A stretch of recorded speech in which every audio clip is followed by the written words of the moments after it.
Like it's my first time doing this. And we are back. New Pack City Hawks fans worldwide. Welcome back to your favorite weekly Hawks Hoopcast. It's Wednesday. I go by Lou Starsky, aka Chairman of the Boards. Looks like I am stuttering here a little bit. We got a great show for you today, and we will be talking about the Hawks are back and on track for the for a playoff push. We take a look at the playoff picture, how many new teams actually joined the playoff fray and who dropped out.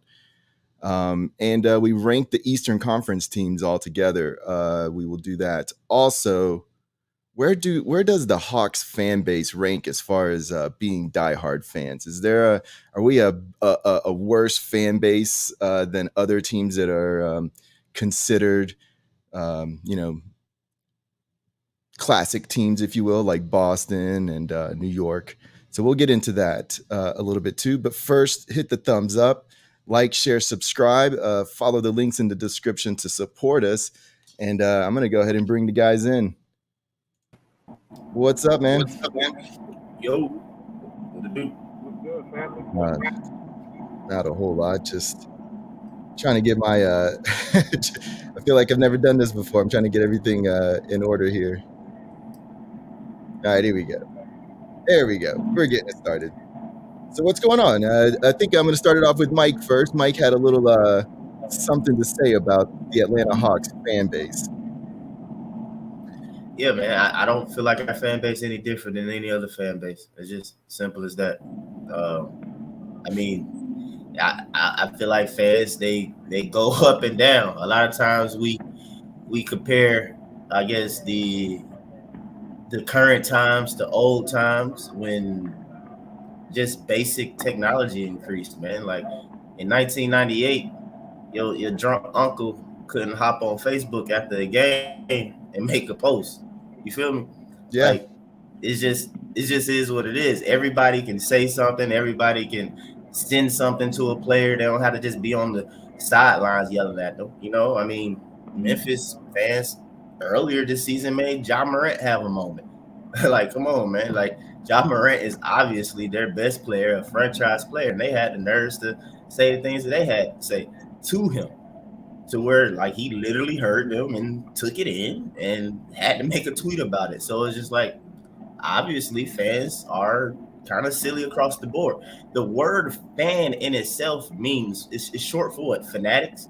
Like you're fanatical about something, meaning that you probably do something crazy about the thing that you're a fan. So it's like you got to just, I don't know, it just comes with the territory. I feel like with sports and fandom, and as technology increased, that you just gonna hear certain things. That's just how it goes. And then when you look at like say the culture thing, you compare Atlanta to other cities that I feel like that are on the same level as Atlanta. Like, don't compare us to no city that's not no world-class city or on Atlanta's level. When Atlanta is like pretty much the only city that's on that level where the teams have not won championships that supposedly have these fickle fan bases. And the teams that have won championships in this city don't have fickle fan bases, quote unquote, even though Braves had a little time period during the 2000s or whatnot where fans were getting a little upset and stuff like that, and we needed to make moves.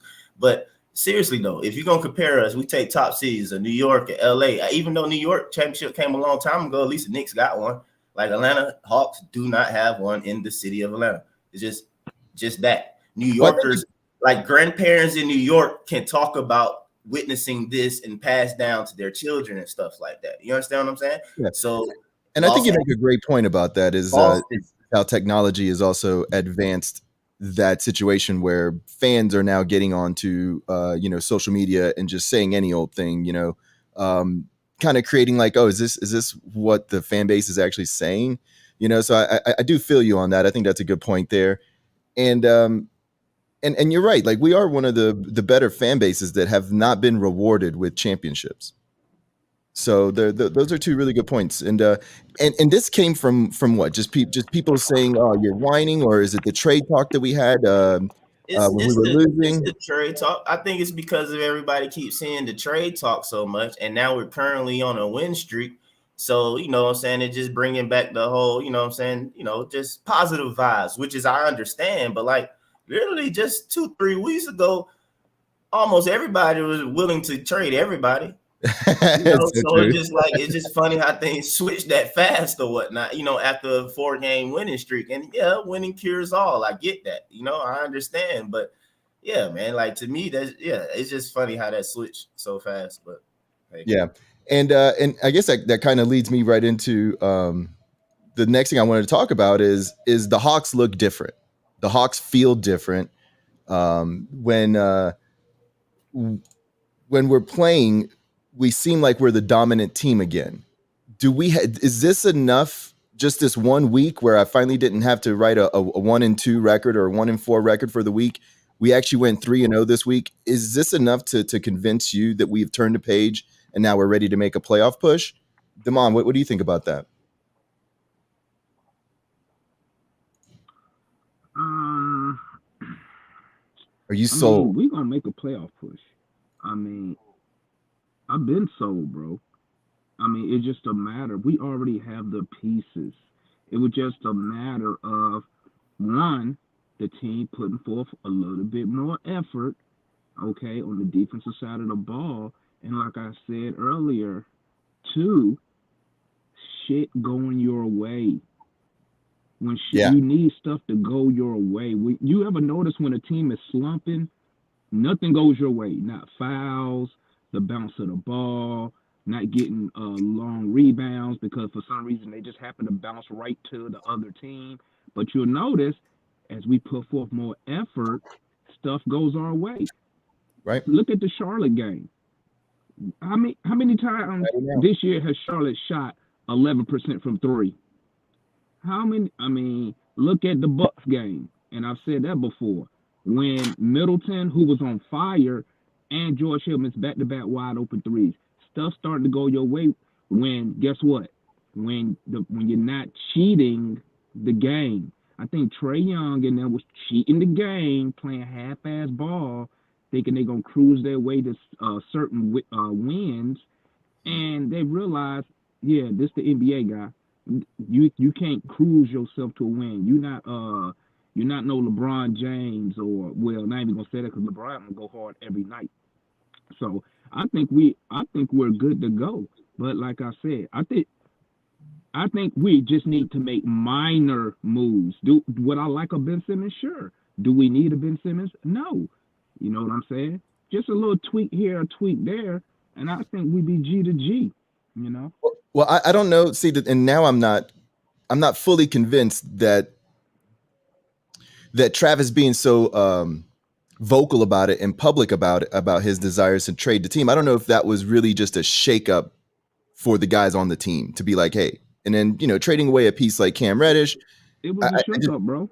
I think it was a shakeup. I think it was a mental game that Travis is playing with these guys because they had this. They didn't have the fear that they needed to win, to play strong. It seems like.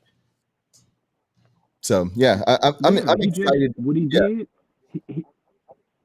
go ahead. He basically gave them a public warning, saying basically what he was saying was, I don't think he was trying to threaten them, but I think he really was trying to say, you know what, I'm disappointed.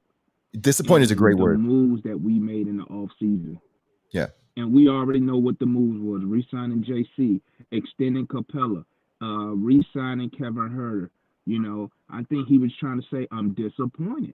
And you notice John Collins starting to say stuff like, hey, it was almost like he was trying to counter what Travis was saying.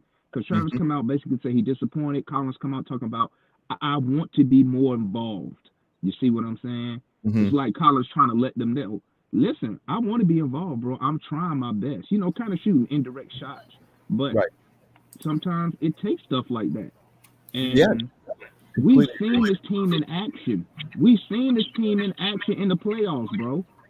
You see what I'm saying? With the same core that we got now, we've seen them make a run in the regular season and a run in the playoffs. So that's why we're losing our shit. We don't need to make a big splash. We don't need a Ben Simmons. We don't need a a Grant.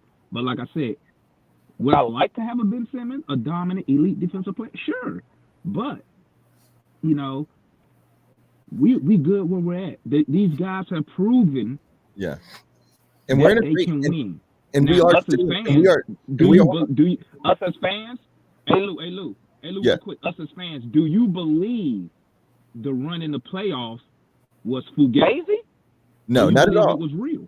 No, we all thought it was real. Even when we were chattering to fire Lloyd Pierce, we knew what this team was on paper. We saw the type of talent we had, and we expected something last year. And when it and you know, we didn't think it would click this bad. I wanted to get a good playoff, in the first playoffs series, do well, maybe take them to 7. That's what I was looking for, you know. And for us to win that one, then win the next one, and then be competitive in the other one, I was ready for this to be a dominant step-up season where we became a legitimate team. And for us to have fallen so far behind everybody's radar, it was disappointing. It was disappointing because we didn't build on that momentum at all. And but all that's in the past now, it seems like. Go ahead. But let's add to that, though, Lou. Let's add to that. Last year, okay, at the beginning of the season, we had 0 expectations as fans, except we just didn't want to go to the lottery. Okay, we had 0 expectations last year. I'm sure the players really didn't have no. You did, bro. But you did. What was your expectations making the playoffs? Nobody said. I don't remember nobody in this group saying, "Hey, my expectation is we should be going to the finals. We should be making the Eastern Conference Finals." No. So the boys played kind of loosey goosey. You know what I'm saying? They had no expectations. Nobody cared about the Atlanta Hawks. Now, guess what? Even us as fans had expectations for the team that we usually never have. Let's go back to the wins prediction we did this year, right? Now, you take everybody who said something about how many wins we're going to have, and they go back a year or 2 years, and you won't find nobody saying, we're going to win 55 games. We should win 60 games. No. But us as fans, we had expectations this year. Yeah. And the team let us down. They let us down because they didn't come out and perform as they should. You know what I'm saying? Yeah. And I do want to get into a little bit of the trade talk real quick, but I also wanted to just point out to what you were saying is that, and also what AJ was saying here, should we shot bogey, is that we're still in a great position. All of our stars are under 24 years old, and we don't have all of our first round picks sent away. We have players with decent contracts that are good players that we could trade for something else, like Bogey becoming one of them. I think with the emergence of Herter, with the with the emergence of Herter, I think we're at a point now where that's $20 million that we can go out and try to get a piece that more fits our team, which is obviously a big 7-footer, right? Like a big 7-footer is the only thing we need to add to this team. A 6'11" would be great too. But the problem is, what great 7-footer is available for $20 million?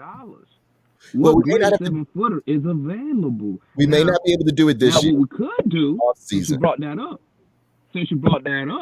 because y'all do know, now this, I'm just wishing upon a star, y'all do know that the Suns never extended old buddy.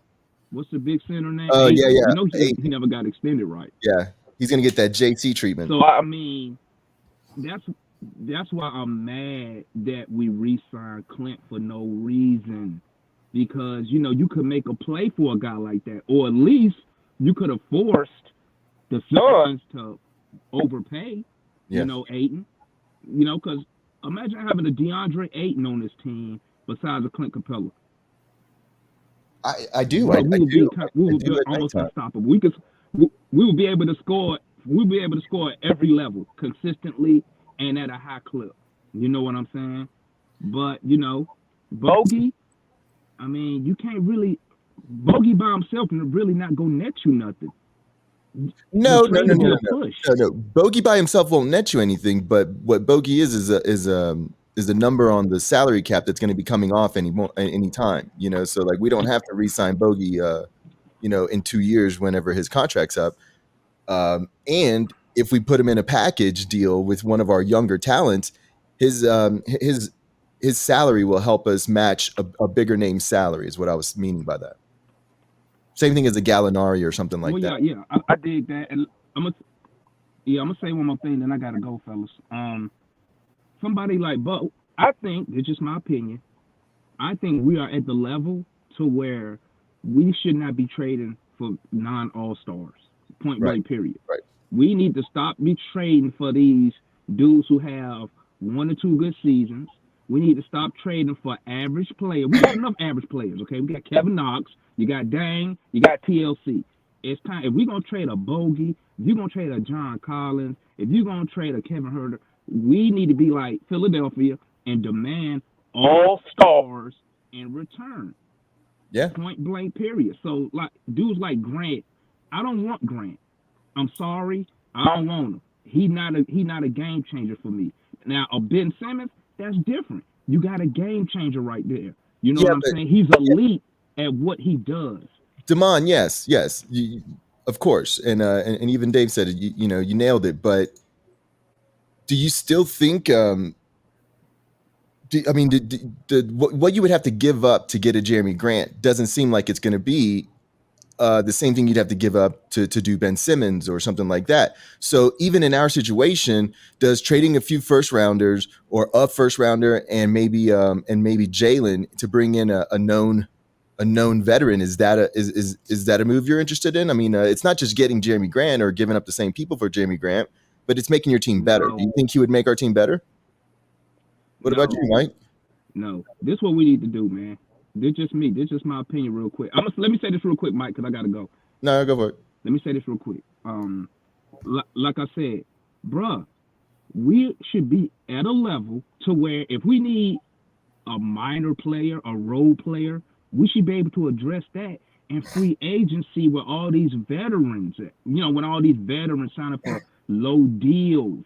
Okay, but if we talking about trading people now, we need to start making trades that's going to affect the team immediately. Let's stop trading for dudes that we hope going to contribute. Like, let's stop trading for dudes who just had a good year last year. You know what I'm saying? Veterans. We need if we need veterans, we need to be getting them in free agency. Okay. Damon, let me ask you one more thing then. We need to be trading for upper level talent. Let me ask you one more thing.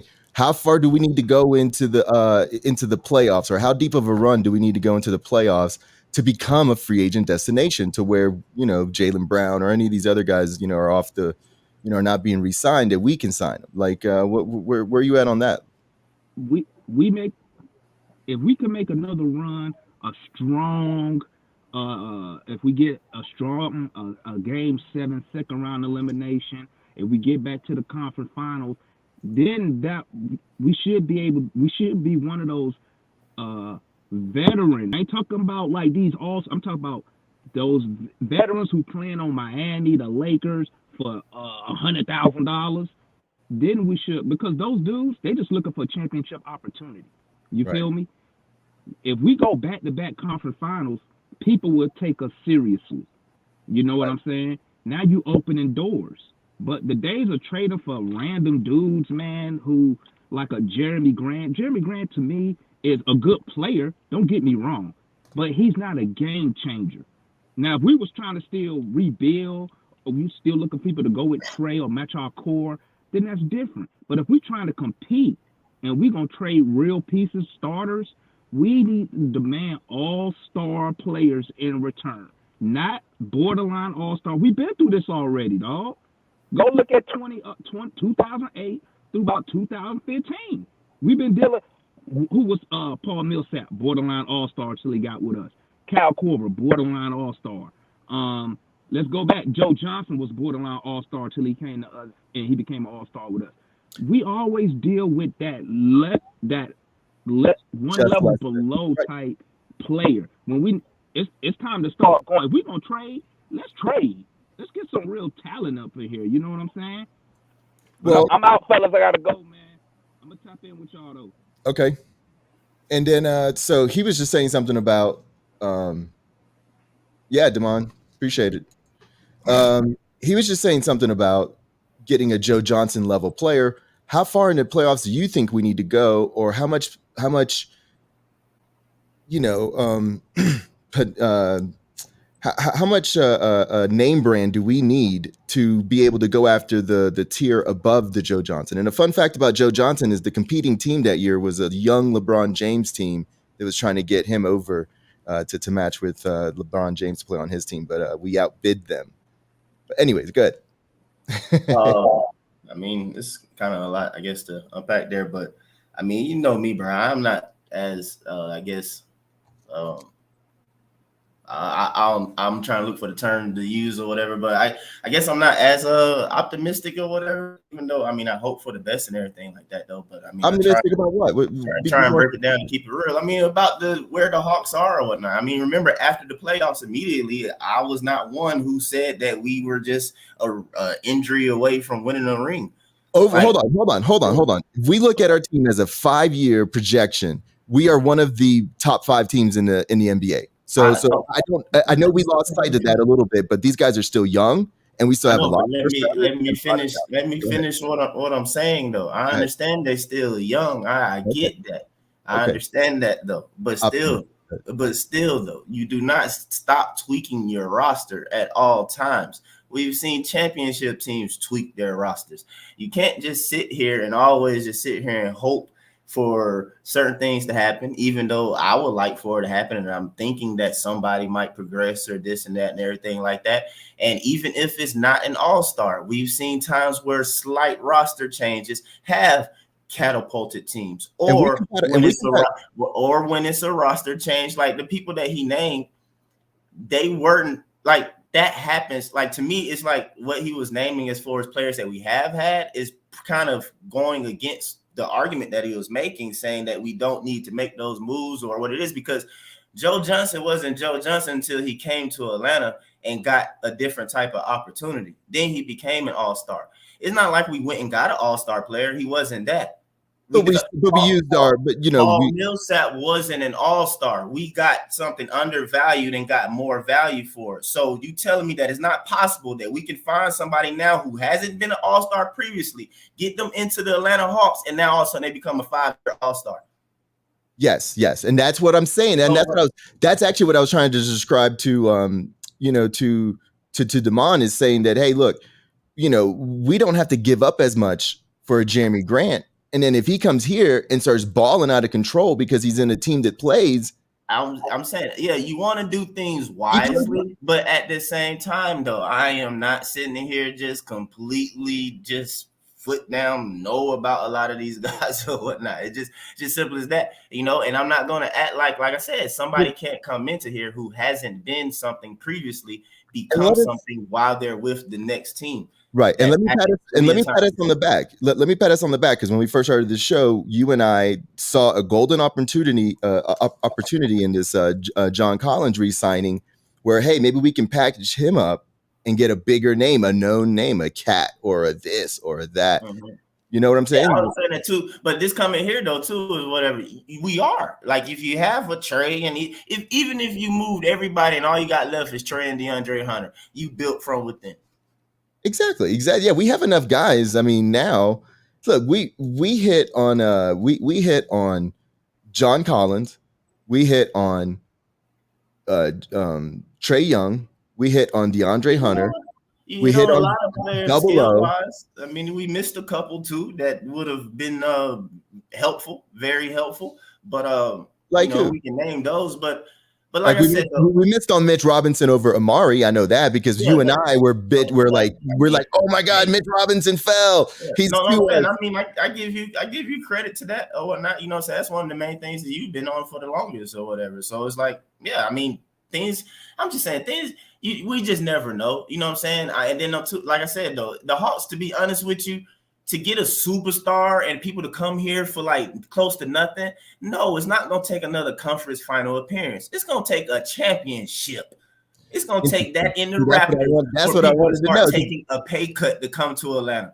I'm just being honest. Dudes ain't going to do that. They're not. Just because they see us make a run a few times. to a conference finals. Like, that's not good enough. I don't believe that's good enough. Miami gets that. The Lakers get that. Boston get that. Whatever, they get that because those teams made a championship. A trade for Grant, it might be. I'm just saying that I'm not completely just opposed to Grant saying, oh, no. That's all. That's all I'm saying. At the same time, I would not be mad or upset anyway. We keep JC or if we moved him, I would not be shocked or mad either way. That's my main thing about it. I'm just not completely like, oh, no. My thing is that you never know, or not just never know, but playoffs are a different level. Yes, we are a playoff team, but we want to win championships at some point. Again, I'm not saying last year was a fluke, but at the same time, though, I understand that, like I said, I wanted to tweak the team a little bit after that run. You know what I'm saying? And also, too, you got to understand stuff just go certain ways and land certain ways, this and that and everything like that. And we took advantage of that. We did a good job at that. But like I said, though, again, okay. Well, let me ask you this. Tweak your roster a little bit still. No, but okay. So let me ask you this: what do you think the conversation was like in the off season after they saw the Hawks lose to the Bucks in our front office? Do you think like, hey, we need to get something to be able to combat Brock Lopez, or were they like, hey, Brock Lopez is not going to be an issue, and we need to just find a way? I told you it was continuity. That was the conversation. The conversation was like, wow, that was exciting. Let's have continuity.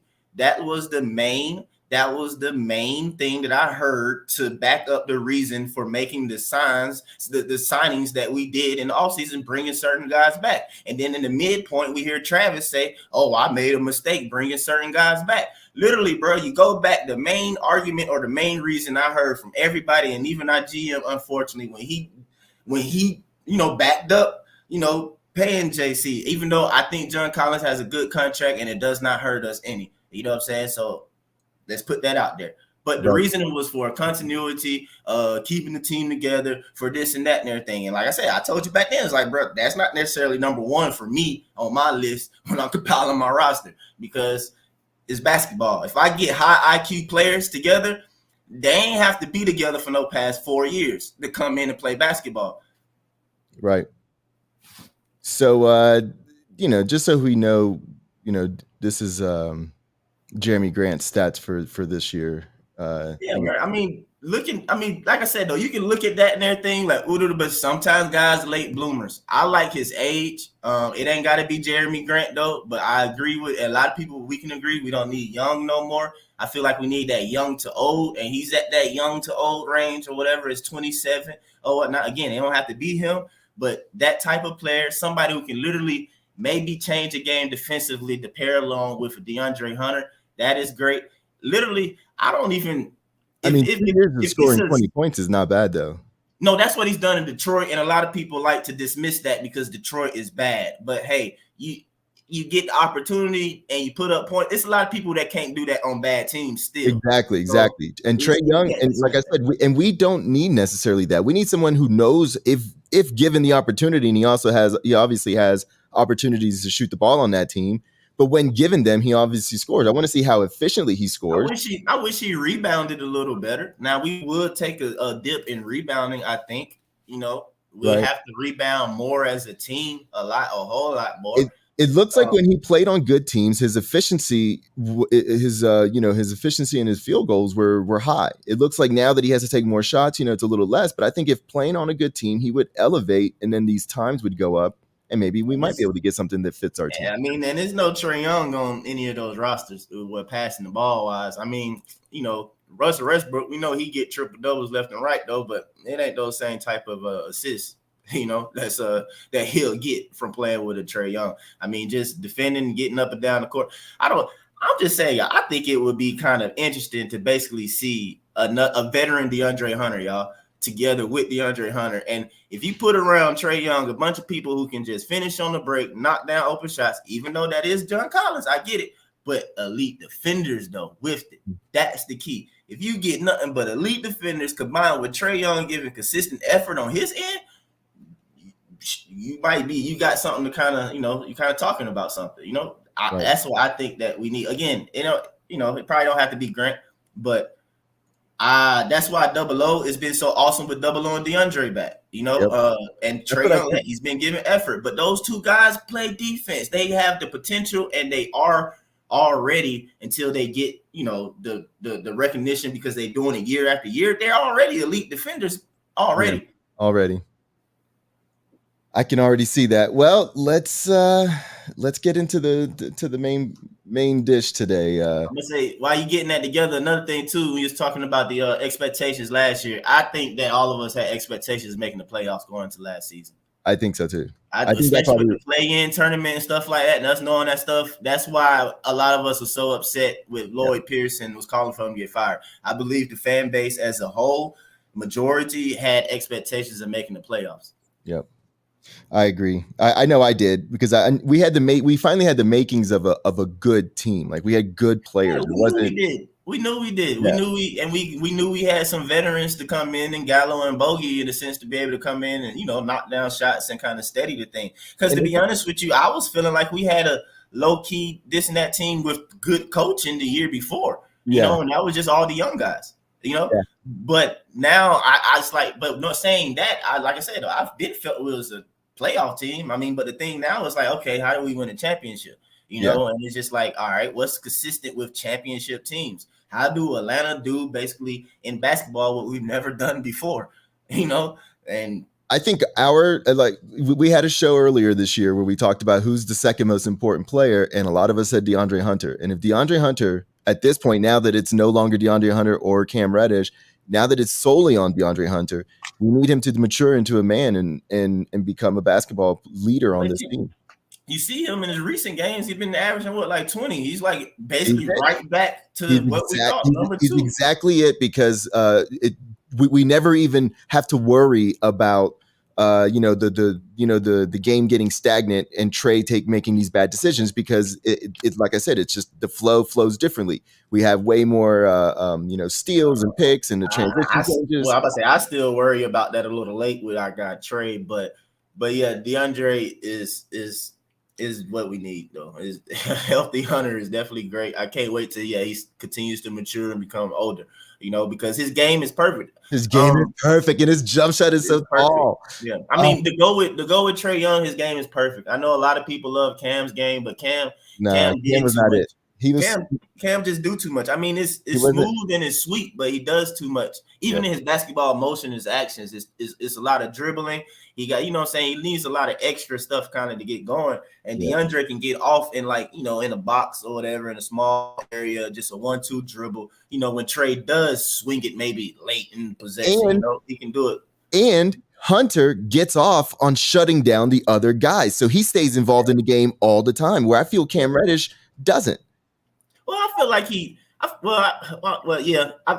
the main difference between the two defensively, I believe DeAndre is a more disciplined defender versus Cam. I think Cam just, you know, like I said before, he takes more risk and a little bit more gambles and kind of, you know, might leave his man to go over help somewhere else and then think he can get back and, you know, might not necessarily get back, where DeAndre a little bit more of a, like I said, disciplined defender. But, I mean, he's older too and, you know, been in college longer. So I guess that's all right. Well, what are your? I guess let's rank the teams as what we've seen in the from the first round so far, or from the first half of this season so far. Right. Who do you have as the as not making the playoffs? Oh, as we are right now, the East? The teams that are here. What you've seen them play, not necessarily their record. What's that? Is this the current positions for the East though? Kind of. Here, let me do this. Because I'm about to say, if it's the current positions, that'll help me a little bit though. But off top, I mean, Orlando. I don't know where the Wizards are, but I don't know. I feel like the Wizards might slip. I think the Wizards are one of the teams that might get caught. So this is where this is the current playoff. Right? Okay, so Orlando and Detroit for sure. So if the Hawks were to make it back into the playoff run, that means that we would have to get past 2 teams. So 2 teams that are in currently right now have to not be in, or 1 team that's currently in the playoffs has to not be in, and we have to jump the New York Knicks. So who do you think is who do you think those teams are? They'll fall out. Basically. Yeah. Wizards, and I'm thinking I might put my money on Charlotte messing up. Interesting. See, I don't see Charlotte messing up. I think them. I could see It them depends being. on what Boston do at the trade deadline too. If Boston seem That's like they true. That's just true. throwing in the towel, then okay, you know what I'm saying. But even if Boston stays as is, I think they have enough guys who basically been there in talent to still pull out a playoff bid. Where I can kind of see maybe Charlotte, because of same thing that we kind of face a lot of times, the inexperience or whatever, to just later down in the stretch or whatever, maybe just go on a losing streak and wind up, you know what I'm saying, barely missing or having to fight for that play in. Right. What, they're at 8th now, right? Or what, 7? Who? Boston? Yeah. Yeah, Boston is in. Let me get this back up. It went into this Toronto I'm screen. saying the actual spot. Boston is Yeah, like 9th. I was talking about Hornets. The Hornets like what, 7 or 8? The Hornets are 7th. Right. Yeah, so I'm getting it. I'm getting it there. And the Raptors, they just I don't know. I don't want to sleep on the Raptors. I think the Raptors are a team that could stay in the playoffs as well. I'm looking for the Wizards to be the team to fall off. They have a lot of discontent. They've played really well. I could see them actually selling at the playoff during if they drop out of if the Knicks can take them out of the playoffs before next week. I think I could see them trading Montrezl Harrell or one of their guys that they have. That's just me. I could see them bailing on this season. What do you think about that? I agree. I can see that happening too as well, because they've been kind of, I don't want to say losing like that though, but yeah, they not playing as well as they were, I feel like. Right. And I didn't know Indiana Pacers only had won 17 games and lost already 31 this year. So I mean, they could really be sellers. And I don't want to lose. I don't want the Hornets to end up with Domantas Sabonis. You know what I'm saying? Yeah. Who can we get from the Pacers though? I don't know. Y'all want like a Holiday or something like that? What do you mean? From the Pacers? No, on the Hawks, because we still got a roster spot, don't we? Oh, I don't know. All right, let's rank these teams. We were kind of high on the Bulls, but we didn't know they were going to be that good. But they've got who's been the best team in the league so far? In the league? Not in the league. I'm in the Eastern Conference. I apologize. Oh, in the Eastern Conference, best team so far, pretty much the Bulls when they're intact. The Bulls, Miami, when they're intact, they've been those been like the best teams. Everybody intact. This is everybody intact. Miami and the Bulls have been the best teams, I feel like, consistently. Okay, so switch these or keep them the same. Ooh, 1, 2. I mean, they can stay like that. I don't think Brooklyn gonna make a run or anything like that further than kind of where they are. They'll kind of maintain because, I mean, unfortunately with injuries and stuff, KD finna be out for how much longer? Another 6 weeks, maybe 8 weeks. And I see Marcus say I agree with Marcus, man. Cleveland is definitely a dark horse. They got a cushion, so that's why I would think maybe they'll slip a little bit, but they got but that Rajon Rondo trade was like, wow. That was after they lost Ricky Rubio, I thought that was going to be bad, but picking up Rajon Rondo was very smart on their part. It helped.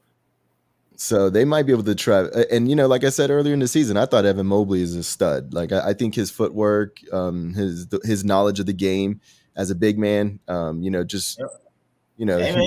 has instinct. Bro, that's something you called, man. And how many folks was telling you that, he not no phenom. He not this. I'm just saying, bro, you never, I don't know, man. Sometimes you just got to get it in. You know what I'm saying? Like, yeah, it has to happen at least for, it's hard to kind of, just, I don't know. Just, well, see, there's things. When it comes to basketball players, there's basketball players that are good at basketball, and there's basketball players that love basketball. And there's a difference. And that difference comes, the higher the pressure comes on the game, that's when those people that love basketball make a difference over the people that just play basketball. And it's a lot of stuff within the sports that's like, I mean, I'm sure it's like that with all sports though, but it's just a lot of stuff that's just goes beyond stats and just your naked eye when you just turning it on. Team happy, even. I mean, just keeping the team happy.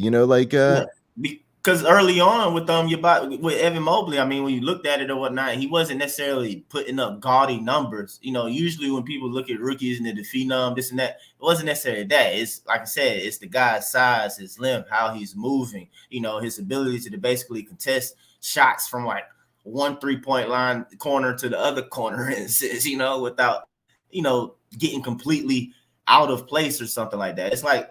Yeah, it's just like, yeah, bro, obviously got some things. He got some intangibles. Yeah, for sure.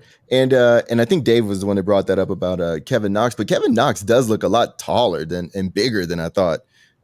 He looks like he might be a piece that we could, I would take him back on the team at the right point. I can't wait till we stop putting them just in the corner or whatever, or he finally well, I won't say we're doing that, but I can't wait that he gets adjusted and a feel for the team to where he stopped just kind of putting himself in the corner or playing that, that easy, let me kind of stay over here, and then when it comes, I'll just, shoot it.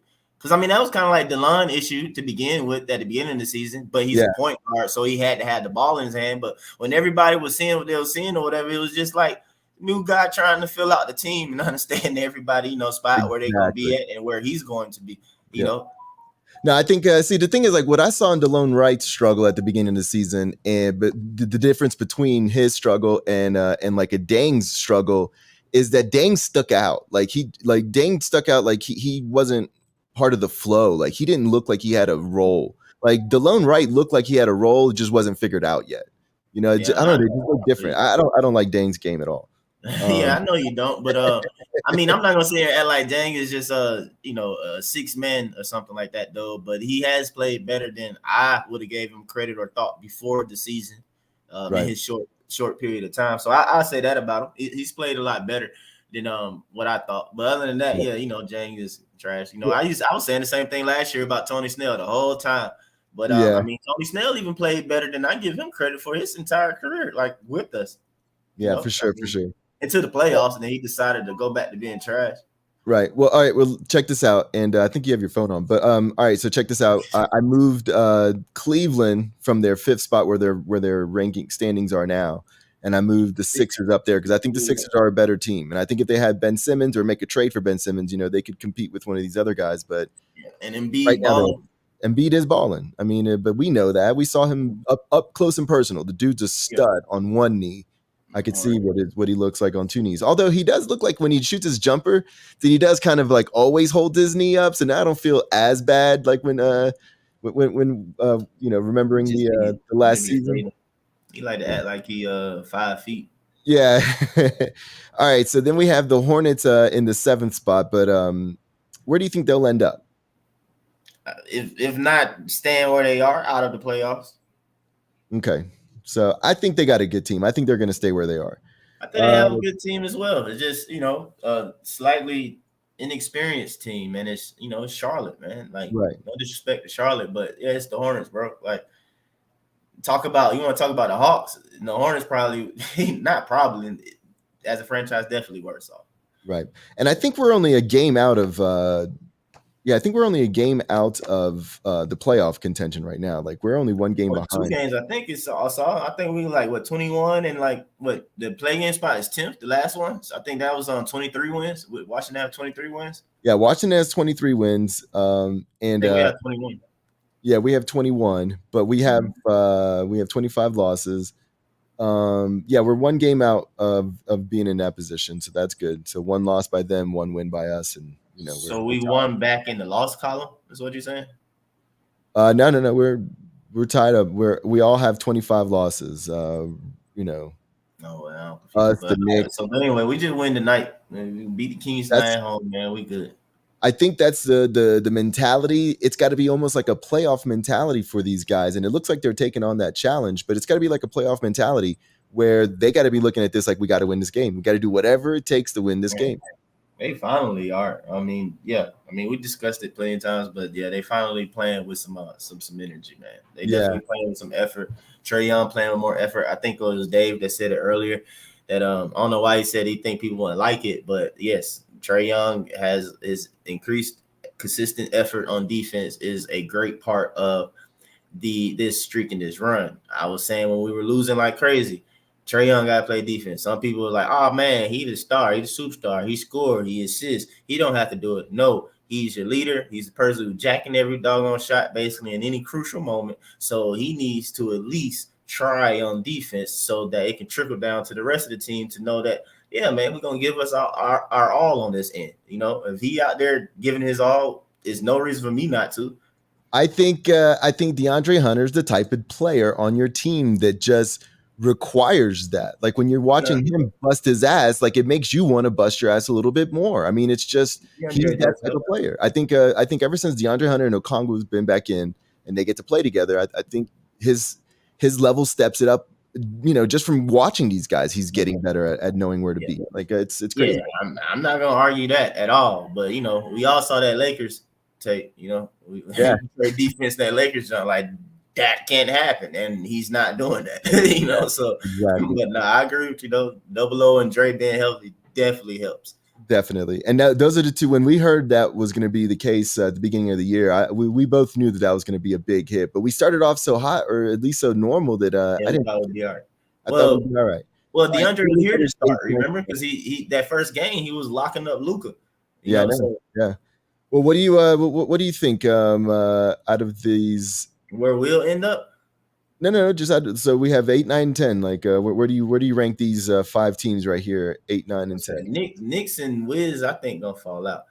I don't think Knicks gonna make it. You don't think the Knicks over Toronto? Okay. Nah. All right. I say Hawks, Celtics, and Toronto. What do you say? Hawks, Celtics, and Toronto. I could be wrong, but okay. Any kind of specific ranking here? Specific ranking?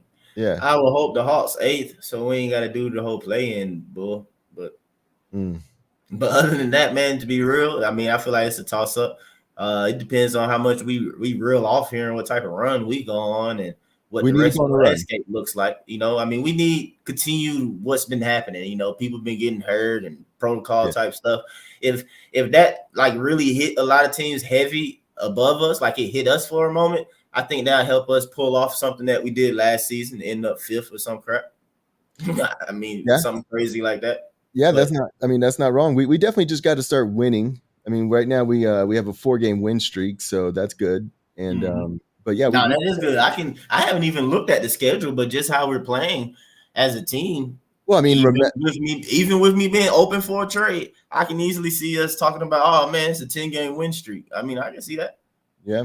And man, does a win streak kind of shut the window on trade talks and we wait for the offseason, or it could. I mean, I feel like the best thing you need to happen for the entire franchise future. I agree with earlier comments about like just giving up on Jalen Johnson.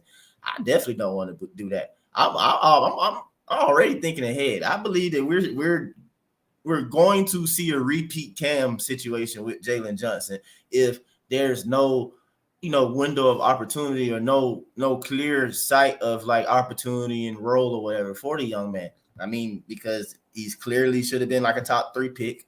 It's already been grumblings or whatever that, he got to kind of adjust basically, you know what I'm saying? So that's against, and then if he's everything that we think he is, yeah, bro, we don't need JC in 2 years. I mean, that's just being honest or whatnot. That's literally that's your guy right there in Jalen Johnson. Now that's what I'm saying. So if there's nothing to be done at the deadline or whatever, yes, I'm not gonna say do stuff just to do stuff or whatever, because I wouldn't be mad if we didn't win a championship this year. Now I'll be mad if we missed the playoffs or did something silly in the first round and looked like complete BS, like just horrible. But like I said, if we didn't win a championship this year, I am not going to be mad.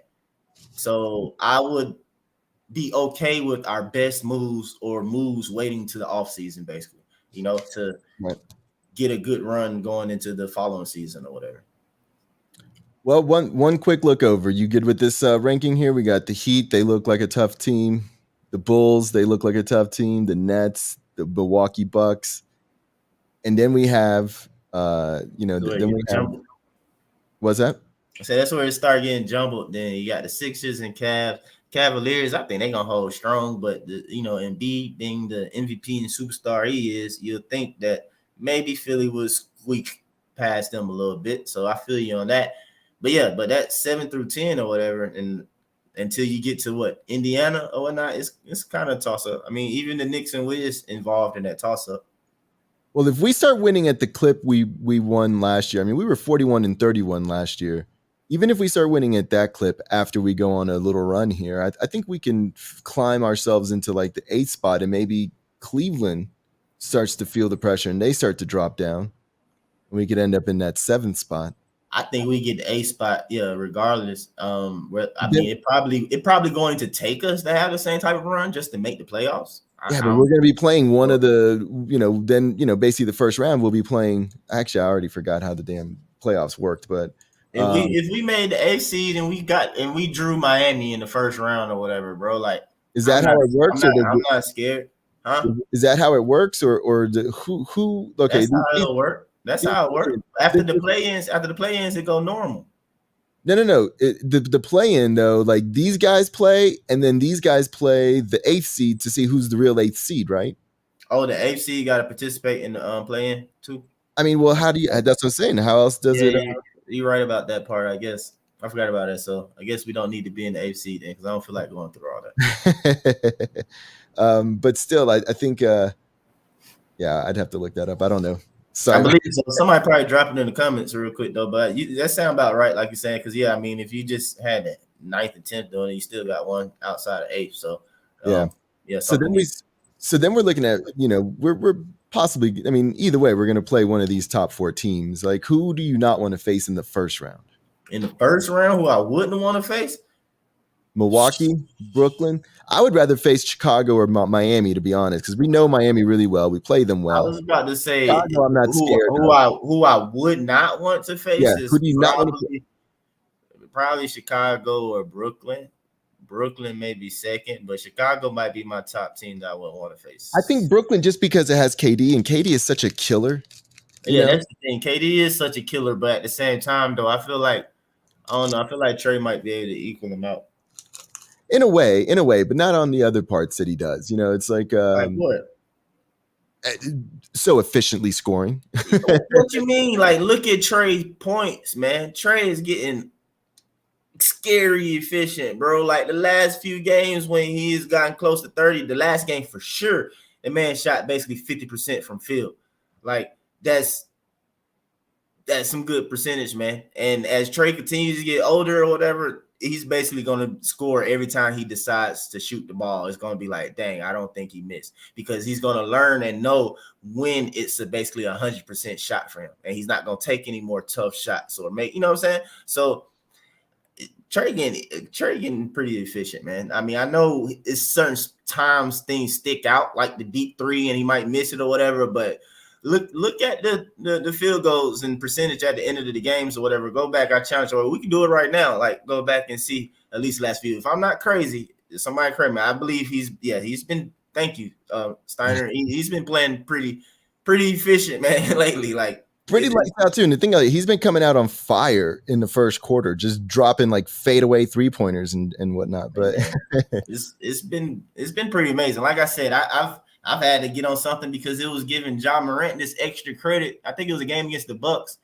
and and I think we had a game that same day or whatever. But it was just crickets about Trey performance. Trey shot like less from the field, and then he shot less field goal attempts, had a higher percentage, had more points, more assists, but they talking about Ja Morant and Giannis though, and it's just like, seriously, man, them guys, I think the field goal stuff was like, it was like 10 for like 28 or something, when Trey was like basically, 11 or 12 for 20. And it's like, man, this dude just shot over 50% and dropped 30 points with double-digit assists. I mean, we all know it, but for real, if the Hawks was top 4, if we were top 4 in the East, man, he's definitely an MVP candidate, probably number 1. Nobody else in the league is top 5 in both points and scoring. I mean, scoring and assists. Well, that's interesting you say that. Now, do you think that would affect Joel Embiid's bid for MVP if they finish below? If they finish in the seeding that they're in now, do you think that would cost him the MVP? I think it will and it should. I mean, I'm one that kind of thinks Even that with Ben Simmons out, somebody a top team. I mean, yeah. I mean, he's been playing great. I mean, I don't know. All right. Historically speaking, basically the MVP is always basically on like one of the top teams. So for me, based upon that or whatever, you need to be at least like top 4 or something like that. I mean, yes, I can argue MVPs on like other teams, and like I said, historically speaking, there's been people who played great and MVP caliber basketball, but their team was just like not one of the best teams in the league. And well, so, okay, so isn't it okay? So my thing is like, is it the most valuable player to a team's success? Is that the name of the award? see, yeah, now we go. See, that's what I'm saying. It's kind of a 2-part thing for me. I agree with what you're saying. I understand what you're saying, but just tell me a time where MVP was crowned MVP and his team was like less than number 2 in the conference, in their conference. I agree, but the way Joel Embiid is dominating, it just I'm not arguing with you, man. I agree. the conversation could be had that he may deserve it no matter what. I agree. You would think that's where it be, but who does it? The sports reporters or something like that? The journalists, they pick all that. Yeah. I think so. I mean, like you know how they be, bro. They be on that extra stuff, all salty. If the Joker finishes, he'll definitely. But when he won MVP, they were what, number 1 in the West, weren't they? Yeah. Yeah. See, there you go. That's what I'm saying. They usually top team in the conference. So, Embiid, in order for him to solidify, I think that MVP and get it, A, he needs to stay healthy, and B, finish top 4 in the East, pull it off, then top 4. Then top 4, yeah. Yeah, and they get in, which is possible. I mean, what, they're 6 now, right? So it's possible. They can do it. Well, you know, how's Arc Alien Design? How's the art embassy doing? Oh man, we cool, man. Everything going good. You know, everybody can check us out at www.arcaliendesigns.com. You want to shop any art and apparel. Other than that, you know, we're still doing custom stuff. Yeah, I'm still doing custom stuff. You know, you always hit me up for any commissions or things like that. Also, too, you can check out the new YouTube channel, the Art and Crypto. Check that out as well. We'll be covering things, you know, art related on the blockchain. So NFT must be a big conversation for you then, huh? Yeah. Art and crypto. Basically, all in one, you know. So in a sense, Art Alien, ARCHALIEN designs at the end though too as well .com.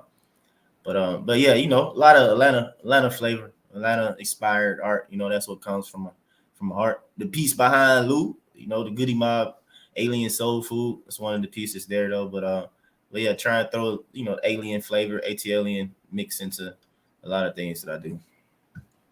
Yeah, I'm trying to find why you don't have your Arc Alien design. Why is the little banner or whatnot though? But yeah, our little banner's out. Oh well, I'll have that. But anyway, though, yeah, shoot, go Hawks for the night though, man. Beat those Kings. We should be able to beat them, no problem, as long as we play the way we've been playing, man, with some effort, you know. Yeah, and I guess Chris out of nowhere, but we shouldn't. Yeah. Excellent. Well, definitely also go shop.flickwick.com, and that will do it for the show today. Thank you for watching. If you enjoyed it, make sure to like, share, and subscribe. Drop comments. Find us on all the social medias, and check out our sponsors. We are for the fans, by the fans. And with all that said, have a great day. Until next time, let's go Hawks. Go Hawks.